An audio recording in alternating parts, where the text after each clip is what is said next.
If you have an unquenchable thirst to crush your bucket list, relentlessly pursue your dreams, and live life on your own terms, then turn up the volume and tune in. You're now listening to Zeph and Moses Blacksburg on the Year of Purpose podcast. This episode of the Year of Purpose is brought to you by our brand new book, Life Rescripted. Find your purpose and design your dream life before the curtains close. If you want to be the first in line to receive a free digital copy from me, all you have to do is head on over to www.liferescriptedbook.com to find out more. Hey, what's going on, everyone? This is Zeph and Blacksburg from the Year of Purpose podcast, and today it is storming outside. I promise you, if you hear rumbling, that is not my stomach. I get fed. It's okay, so do not send food. We're doing good. We're joined by Greg Rollett, and Greg is the founder and president of Ambitious Media Group, an Orlando-based media marketing company. From a kid in Tamarac who was expected to work construction or bartend for the rest of his life, and instead tried to be a rapper, then an internet mogul, now the head of an agency trying to compete with billion-dollar media companies from his home in Winter Park, Florida, by empowering millennials in every crack and crevice of the planet to live out their dreams. What's going on, Greg? Dude, you just make me sound awesome. I love it, man. It's happy to be here, Zeph, man. Excited for this. And you had to outdo me with the whole soundproof, like you have your own soundproof booth there, so that's so not fair right now. But if you hear the storm, I apologize. The rumbles are definitely not from either of our stomachs. So, Greg, how did you go? I mean, I guess that's kind of a loaded question, but how do you go from construction work or a bartender, and, you know, where does the rapper thing fit in? And then how do you ultimately get to be this internet guy? Yeah, so I think it goes back to like in high school, I wasn't the poorest kid, but I was by far from the richest kid, and I knew that I wanted what some of the richer kids had in their lives, and it was at the time materialistic, right? They had the car, they had the cool Tommy Hilfiger polo with the pop collar, they had the gold chains, and it is as silly as it sounds.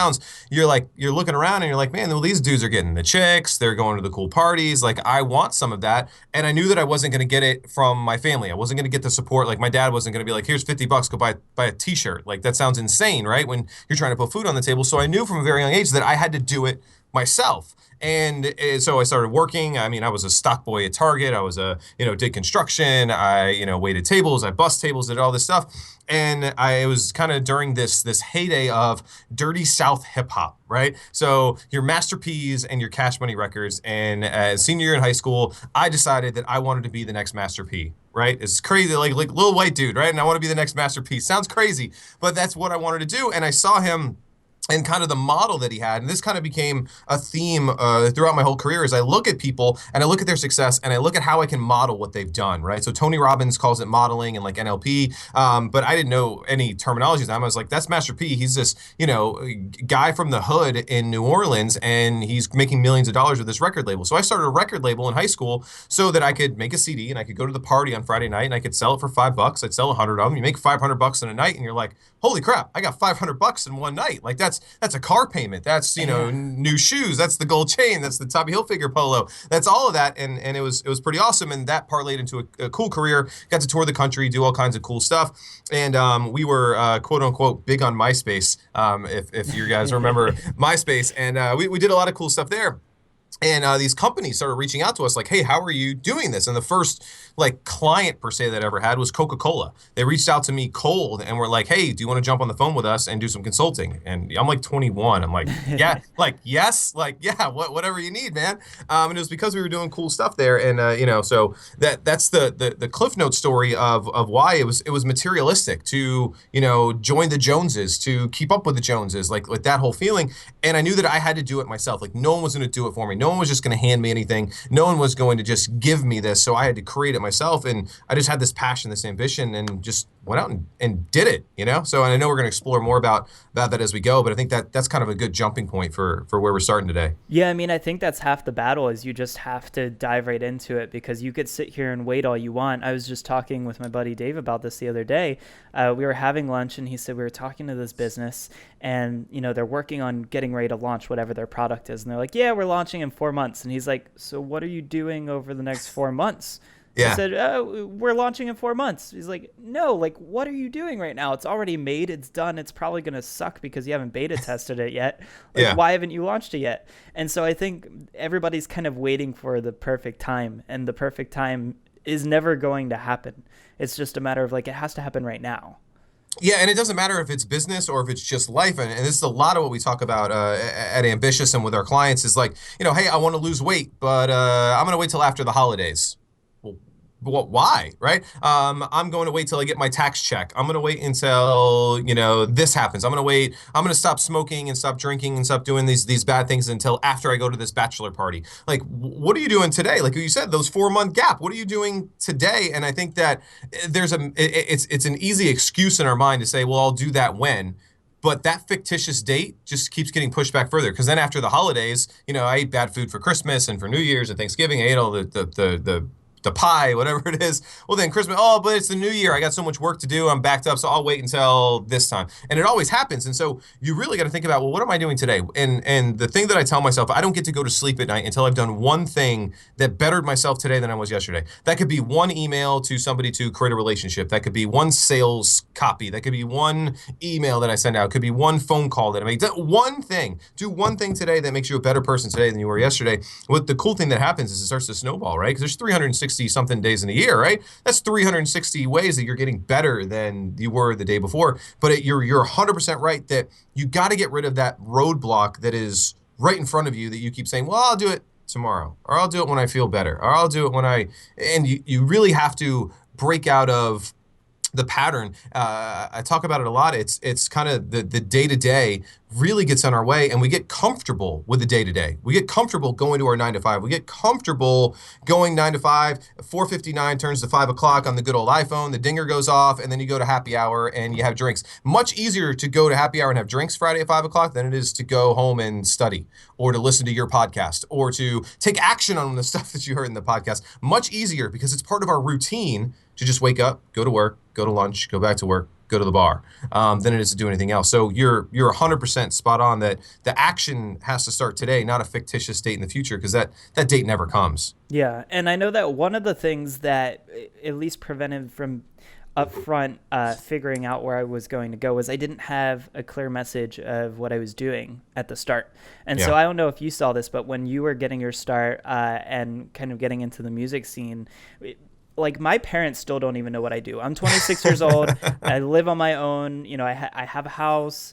I pay rent. Like I afford to put food on the table, despite if you still hear some of the rumblings out here. Like it's, I'm a grown man now, and my parents still have no clue how I managed to do it. Like I've had tons of people who are like, so what do you actually do? When I say I own a video production company, they're like, so do you do weddings? I'm like, no, I don't do any of that.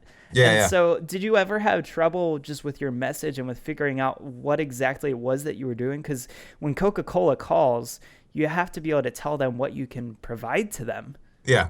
Well, I still don't know what I'm doing, right? And that's the cool thing is that so I was at a mastermind meeting last week out in Scottsdale.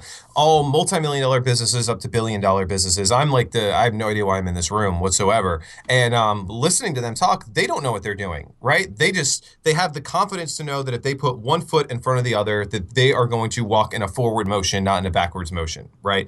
And so back, in the music days, so a lot of my employees now are former musicians, former artists, former entertainers. And here's why. When we were trying to go book gigs, like no one wanted my band to play at their bar. No bar is like, oh my God, I can't wait for your crappy rock band to play at our bar. Even worse, I can't wait for this white rapper to play at my bar. Like no one wanted us to play.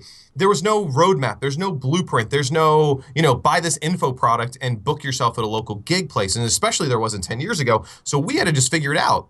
I had to go in and I had to pitch them. I had to sell them on me as, hey, I'm going to sell drinks. I'm going to sell tickets. I'm going to get you people in your bar because you have me here. And look, the 99 of 100 said no, but the one that said yes had a hell of a good show and we had a really good time. And I think that, it's that forward progress, that one foot in front of the other, which it sounds so easy. It is really difficult to do in real life, but forward progress. Like, don't let people stop you, and you're gonna fall flat on your face. I fall so like with Ambitious right now. It's the first time I'm going after venture capital. I've always been self-funded, and I'm going at it. I have no clue what I'm doing, but I'm pitching guy after guy after guy. My pitch today is better than my pitch yesterday. My pitch tomorrow is going to be better than my pitch today. And at some point, someone's going to open up their wallet, and I'm going to pop champagne. Just like you said, you just finished your book, and you're going to party today. I'm going to have that same party. Like this podcast interview is better than the podcast interview I did yesterday, but I did one, right? And I've done a lot of them now, but I keep doing them. And every time I do them, I get better and my message gets more refined and I keep talking about it. Your message, and if you don't have clarity on your message, how you get clarity on your message is by continuing to talk about it. Talk about it to anyone and everyone. Go to the bar, buy some stranger a drink and talk his ear off about your thing. Then go to the bar tomorrow night and tell another guy about it. And you have to continuously talk about it. The other thing that happens is when you talk about it publicly, well, then it starts to create accountability, because now I don't want to see you, at the bar and they're like, hey, how's that project you're going on? I'm kind of still not doing anything about it. Once you start to create public accountability, you have to do it. That's why I love blogs. That's why I love podcasts. I love social media, because if you say, hey, I'm going to go lose weight, well, people are going to hold you accountable to actually do that. If you say you're going to start a business, people hold you accountable to do that. You have to talk about what you want to do, and it starts to set things in motion. The crazy thing that happens, if I start talking to somebody at the bar tonight, well, guess what? He might not be the right guy, but he knows someone. His cousins, brothers, sisters, friends, uncle, has something similar. You start to set things in motion. The world starts working for you, but you have to be confident enough to break out of your comfort zone to talk about what you really want to do. So, and that's what we did. I talked about my music everywhere I went, and I also made it relatable. So this is something really key. A lot of people, so in the music world, every musician in the world says, my music is different, right? I sound like no one you've ever heard of. Well, then I don't want to buy your music because I don't want to buy a CD like no one I've ever heard of, right? So thinking about it from the fan's perspective, when you have a business, you're like, oh, I got this new podcast about this topic that no one knows anything about. Oh, I don't want to listen to that. Right? I want to listen to a business growth podcast, or I want to listen to a personal development podcast. So you have to relate it to the audience and what they want. So what I quickly learned is, instead of saying, well, we're a hip hop rock band and we kind of do some funk and this, and someone's like, I have no clue what you're talking about. I don't know what a hip hop funky rock thing sounds like. So then I just be like, hey, are you a fan of Linkin Park? Yeah, well, we sound like them. Oh my God, awesome. Instantly relatable. And they go, I'm a huge fan of Linkin Park. Or I'm not, but my brother is. I should introduce you to him to your music. And so then if I was in a hip hop crowd, I'd be like, oh, you know the Roots? Oh yeah, we're like the Roots, but with a little more guitar. And they're like, oh my God, I know exactly what that is. So we made it relatable to the person. So when we were going and pitching these bars and all this stuff, we made it relatable to them. And then we started looking for venues that had already booked someone like that. So the Roots just played this venue. Then I go, hey, the Roots played here last week. We sound just like them, and we have a local fan base we can build. So we made it relatable to the people. So instead of saying, I have this software, I have this idea for a video game, or I have this idea for an info course that you've never heard of before, it tunes people out, right? So find a way to make it relatable to the person, and it's really going to help you get inroad with them, create rapport with them, and then they can help you if they know what you're talking about. So if you don't know what they're talking about, they really can't help you. So I was a little all over the place, but hopefully there was some actionable stuff in there to really get people to start thinking about their message and how to get people to pay attention to it. Well, that last part reminds me of, Apple they were not the first person to create the MP3 player. Yeah. And so that's the big thing and I've told this to a lot of people, is that, Apple wasn't making anything revolutionary, despite the fact that like every keynote they ever put on, it's like, mind blowing. They're changing the world. Yeah. And it's like, not really. They just, so Apple wasn't all about, we're making this brand new MP3 player and it exists only because of us. It was, we're putting 1,000 songs in your pocket. Right. So up until that point, it had always been, there were MP3 players, but they only held like 20, 30 songs. And it's like, you now have 1,000 songs in your pocket.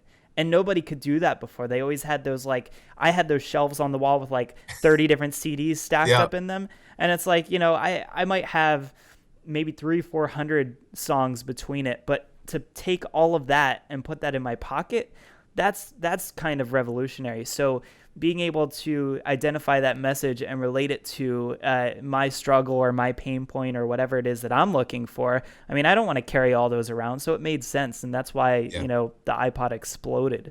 So I think that makes perfect sense. So what if we fast forward a little bit? You've got this media marketing company. What are some of the struggles or obstacles that you've seen, or maybe you've seen in other people that you've worked with that kind of relate to this whole just figuring it all out?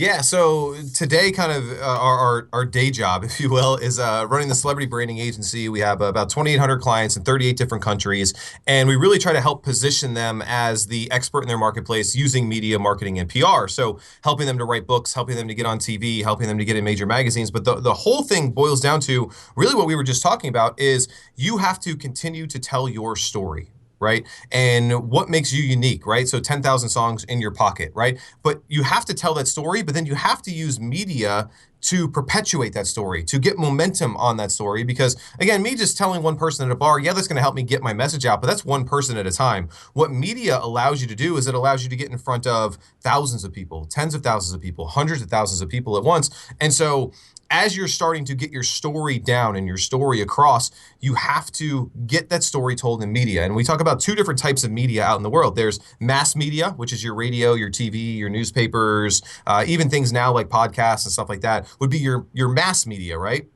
But then you also have direct media, which is just as important. So your direct media would be like an email that you send to all your customers. It would be, a tweet that you send to all of your followers. It would be a piece of mail. I know we're like internet guys, but people actually do send mail, and we send a lot of it. It's actually one of our, number one marketing tools is mail. But you send mail just to a targeted list of people. And so you have these two types of media, but you use your story in both of them, because again, that's what people relate to. So earlier, I was talking about the rapping thing, and I was a rapper in a rock band, and I have a more expansive story on that. But I tell that every single podcast that I'm on, every TV station that I'm on, they lead with that, because there's some guy who's listening.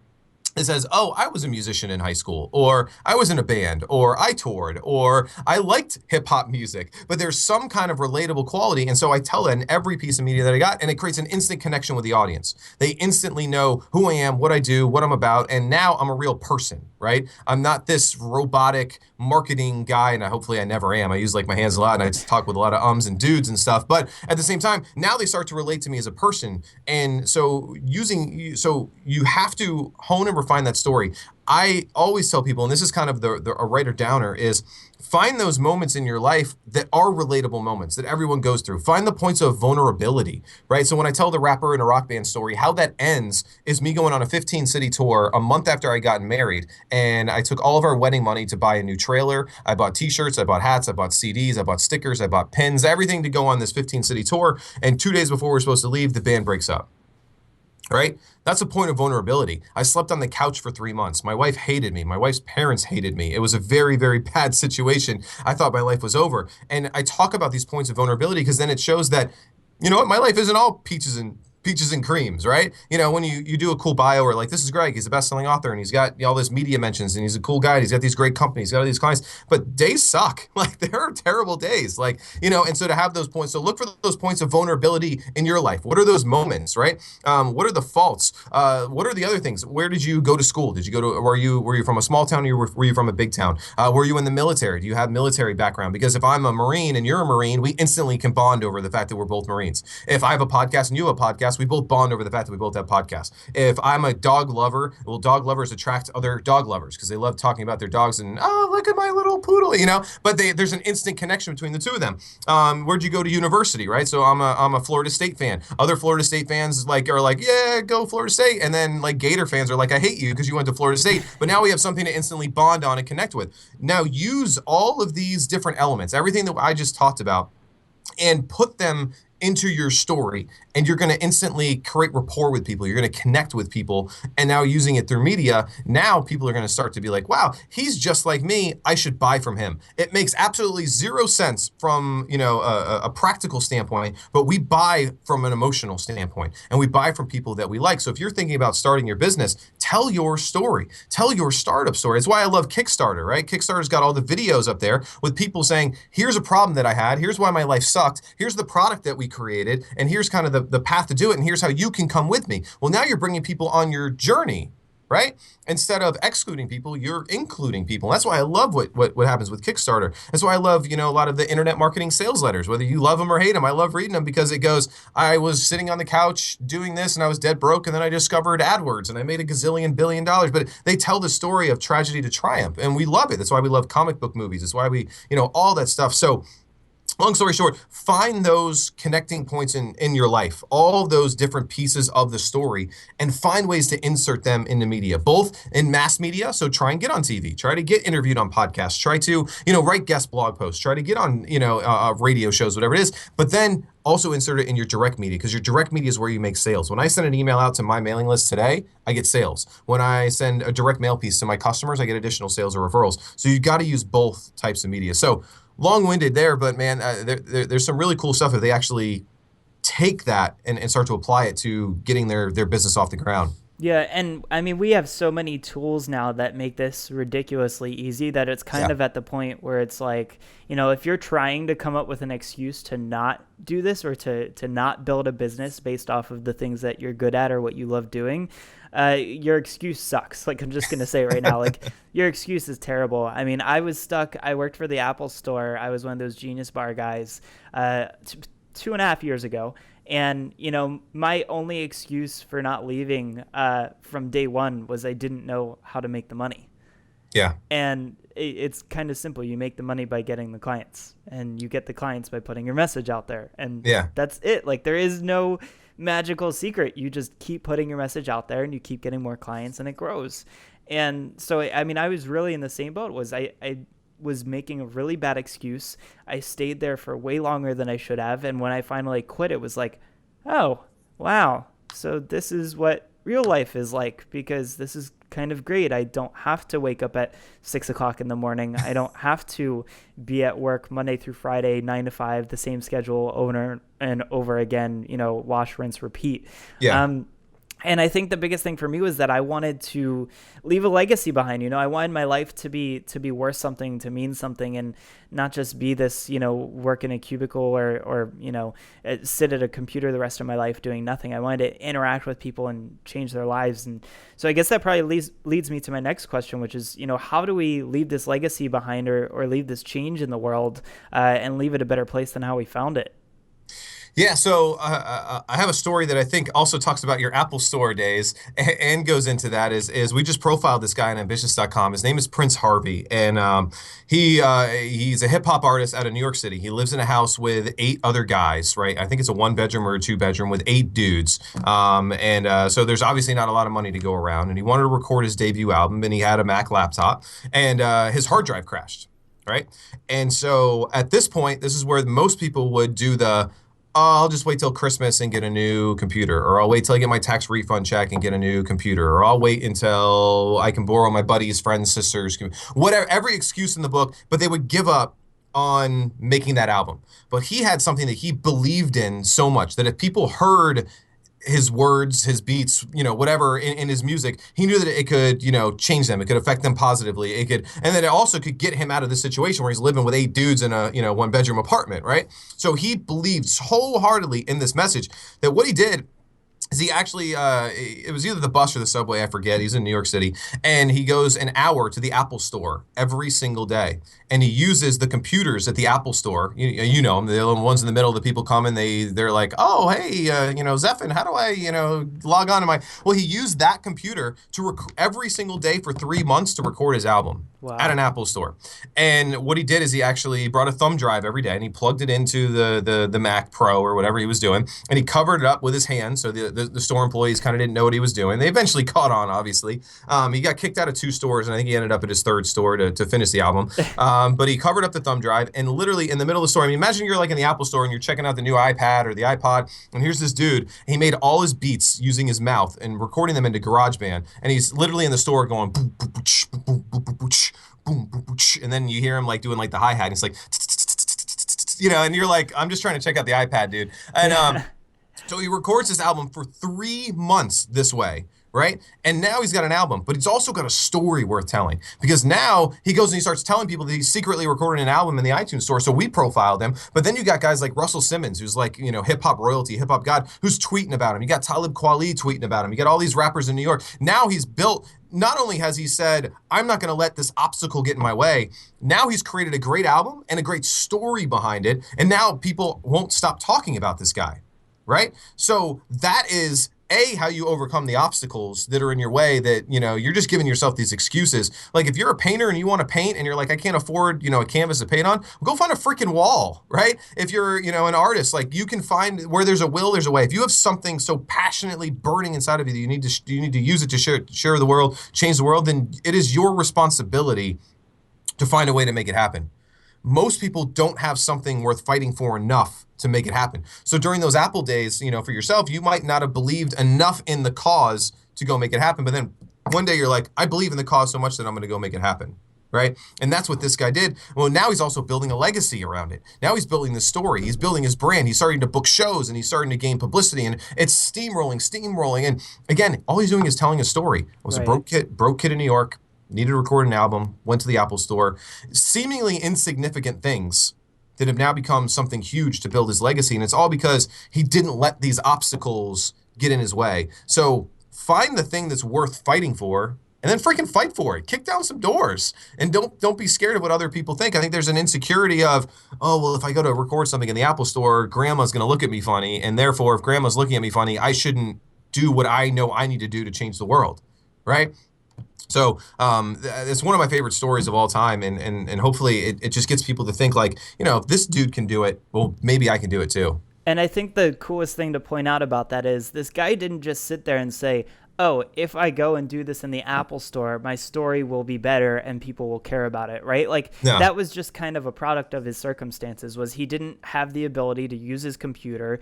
He thought very smart about it and came up with a solution for it. And it just so happens that that solution is something that, no one has done before. And so that's what I really like is, don't set the intention of, oh, well, I'm trying to enhance or create this story that everyone's going to care about, because chances are they're not going to care about it as much as you do. And so, he probably didn't even notice, oh, I'm just using the Apple store to make my music. He's not thinking that the rest of the world is going to look at that and say, holy crap, this guy, built an entire album at the Apple store.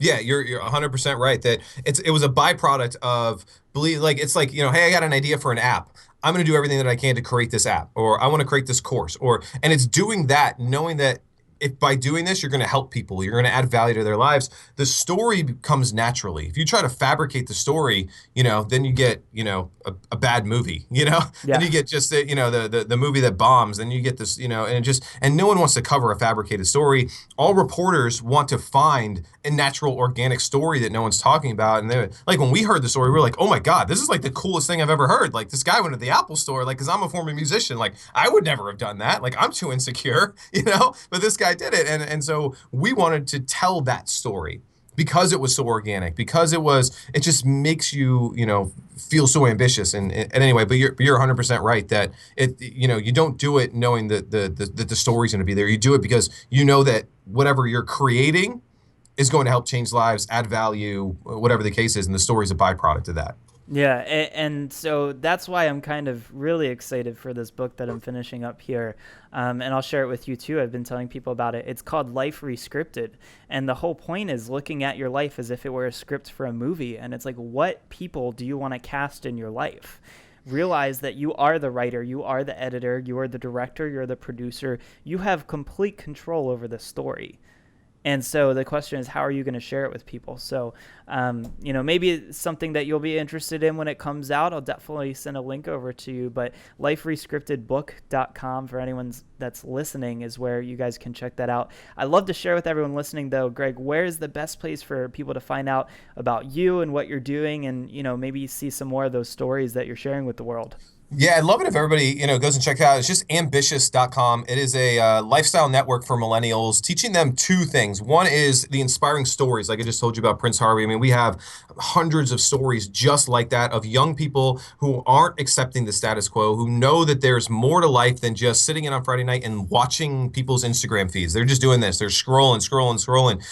I want to help people to create the Instagram feeds, not watch them. And so we have those inspiring stories, but then we also have the how-to. So how do you actually get off your butt and do it? Because I talk about this a lot. There's a lot of people talk about you got to have your why, right? You got to have your purpose. And that's all fine and dandy. But if you don't have a way to actually achieve that why, then it doesn't matter. So you got to have the why, but you also have to have the way. So we inspire them, but we also give you the blueprint to do that. And all that's over at ambitious.com. I'm just Greg Rollett everywhere. Pretty easy to find on the Twitter and the Facebook and all that fun stuff. But yeah, and I'll also be obviously hanging out over in your world, the Year of Purpose. If anybody's got further questions there, I'd love to, continue the conversation and help anyone in any way that I can. Very cool, man. Well, Greg, thanks so much for spending some time with me today. And I hope the weather's a little bit nicer down there where you are. It's just hot, man. It's summertime in Florida. That's what we do. It sounds like paradise to me. I got rain and clouds out here. So you have Awesome, a good man. one, though. And we'll keep in touch on social media. Sounds good, man. Thanks a lot. This episode of The Year of Purpose is brought to you by our brand new book, Life Rescripted. Find your purpose and design your dream life before the curtains close. If you want to be the first in line to receive a free digital copy from me, all you have to do is head on over to www.liferescriptedbook.com to find out more. I've discovered what I think is the world's most effective process to design your path in life. It'd be a shame if I didn't share it. In Life Rescripted, you will discover the #1 strategy for determining your life purpose and how you can start a new path today, the 5X life hack rule for accomplishing your dreams and designing your life on your own terms 5 times faster, the ultimate solution for fear and how you can leverage it right now to make this year your best year yet, and so much more. Reserve your spot in line to get a free copy at www.liferescriptedbook.com, and I will see you in the next episode.